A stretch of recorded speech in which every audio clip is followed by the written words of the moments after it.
ఓలక్క నువ్వే వంటైనా భలే ఈజీగా చేసేస్తున్నావు అని మీరు కామెంట్ పెట్టిన ప్రతిసారి ఈ ఆమ్లెట్ నన్ను కార్నర్ నుంచి ఎక్కిరిస్తా ఉంటదండి. ఎందుకంటారేమో ఒకసారి ఇలాగే ఆమ్లెట్ తిప్పుతుంటే మొహమాటం లేకుండా వచ్చి ముక్కు మీద ముద్దు పెట్టిందండి. అప్పటి నుంచి మోస్ట్ టఫెస్ట్ టాస్క్ ఏంటంటే ఈ ఆమ్లెట్ తిప్పడమేనండి.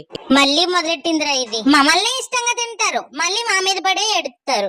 ఆమ్లెట్ వంక టింకరగా వచ్చినా మాదే తప్పు, తిప్పినప్పుడు ఇరిగిపోయినా మాదే తప్పు, ఉప్పు కారాలు ఎక్కువ తక్కువైనా మాదే తప్పు, టేస్ట్ సరిగా రాకపోయినా మాదే తప్పు. అన్నిటికీ మాదే తప్పు, కానీ మీకు ఏడం రాదని మాత్రం ఒప్పుకోరు. చేసిందంతా చేసేసి ముక్కు మీద ముద్దెట్టింది, మూతిలో మూతెట్టింది అని తప్పునంతా మా మీద తోసేస్తారు. ఇది నోరులేని మూగజీవులం కదా, ఈ మనుషులంతా ఇంతే.